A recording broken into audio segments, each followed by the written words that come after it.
কখনো থাইল্যান্ডের মাটিতে নিভৃতে সময় কাটানো, কখনো সামাজিক আয়োজনে পাশাপাশি, এভাবে কয়েক বছর ধরে রাফসান সাবাব ও জেফার রহমানকে নিয়ে বিনোদন পাড়ায় জল্পনার শেষ ছিল না। প্রশ্ন উঠলেও তারা সবসময় শুনিয়েছেন কেবলমাত্র বন্ধুত্বের গল্প। অবশেষে সেই বন্ধুত্বের খোলস ছেড়ে প্রেমের গুঞ্জনই সত্যি হলো। এবার বিয়ের সিলমোহর পড়তে যাচ্ছে তাদের এই সম্পর্কে।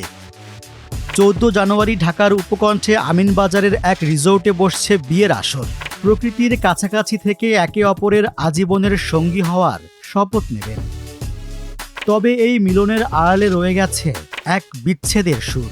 2023 সালের শেষের দিকে চিকিৎসক সানিয়া এশার সাথে রাফসানের 3 বছরের দাম্পত্য জীবনের ইতি ঘটেছিল। সম্পর্কের পাট চুকিয়ে নেয়ার খবরটি সম্পর্কে রাফসান তার ফেসবুকে লিখেছিলেন, বিবাহ বিচ্ছেদের এই সিদ্ধান্ত নেওয়াটা খুব সহজ ছিল না, কিন্তু অনেক চিন্তাভাবনার পরে দুজনের আলাদা হয়ে যাওয়াটাই সুন্দর সমাধান বলে মনে হয়েছে। আমাদের একসঙ্গে 3 বছরের পথ চলা এবং আমি চাই শেষটা সম্মানজনকভাবেই হোক।